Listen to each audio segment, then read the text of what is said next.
ආයුබෝවන් ඕගොල්ලෝ හැම දෙනාටම මේ සුන්දර යුරෝපේ ඉතාලියට එන්න හීනමාවන් ඉන්න ඕගොල්ලෝ හැම දෙනාටම ගොඩක් වටින විස්තර ටිකක් කියන්න තමයි මේ වීඩියෝ එක දාන්නේ.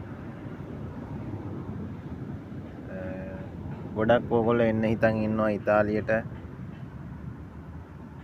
එක රටවල් වලින් ඕගොල්ලෝ ඉන්න රටවල් වලින් ඉතාලියට පැනලා ඉතාලිය රිපූජි දාන්න හිතන් ඉන්නවා.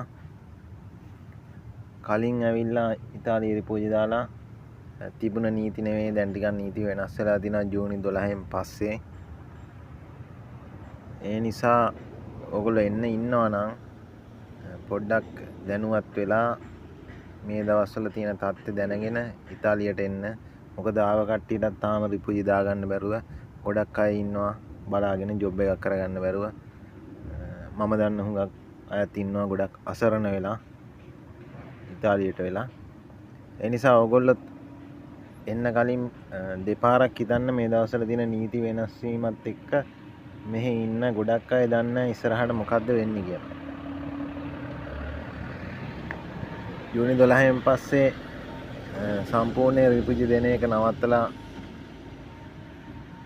තියෙනවා කියලා මම දැනුවත් එක පැතිවල එහෙම තියෙනවා. සමහර පැතිවල රිපූජි දාගන්න දෙනවා. ඒ ගියත් කහ පාට කොළය හම්බෙන්නේ නැහැ. සුදු පාට කොළ තමයි දෙන්නේ.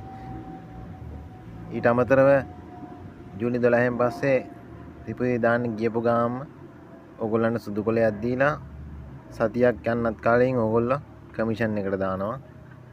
අනිවාර්යයෙන්ම ඕගොල්ලන්ට කමිෂන් එකට දානවා. ඉස්සර එහෙම කරේ නෑ. ඕගොල්ලන්ට මාසයක් නැත්තම් මාස 3ක් අවුරුද්දක් ඔය වගේ ගිහින් තමයි ඕගොල්ලෝ කමිෂන් එකට දැම්මේ. සමහර කට්ටියට පරණ ආපු කට්ටියට තාම කමිෂන් එකක් තියෙන ඩේට් එකක්වත් නැහැ. ඒ දැන් එන හැමෝටම අලුතෙන් දාපු හැමෝටම ඕගොල්ලෝ කුස්තුරායකට ගිහිල්ලා ඩොකියුමන්ට් බාර දුන්න ගමන්ම ඔයාව අනිවාර්යයෙන්ම කමිෂන් එකට දානවා. සුදු කොලයක් දෙනවා යන්න කියනවා. ඊට පස්සේ ඔයාලට කියන දවසට ඔයා අනිවාර්යයෙන්ම කමිෂන් එකට යන්න ඕනේ. කමිෂන් එකට ගියේ නැත්නම් ඒත් ඔයාට ලොකු ප්‍රශ්නයක් වෙනවා. කමිෂන් එකට ගියේ නැත්නම් අනිවාර්යයෙන්ම ඔයා කමිෂන් එකට යන්න ඕනේ. ඔය වගේ නීති ගොඩක් වෙනස් වෙලා තිනවා. මම මේ නීති හැම එකක්ම පිළිවෙලට දාන්නම්. මම මේ වීඩියෝ එක නිකන් ඉන්න ගමන් ඕගොල්ලන්ට දැම්මේ. ඉතාලියට එන්න හීනමාන හැමෝටම හැමෝගෙම හීන හැබෑ වෙන්න කියලා මම ප්‍රාර්ථනා කරනවා. පුළුවන් හැම විදිහකටම ඕගොල්ලන්ට උදව් කරන්නම්. දිගටම මගේ වීඩියෝ බලන්න.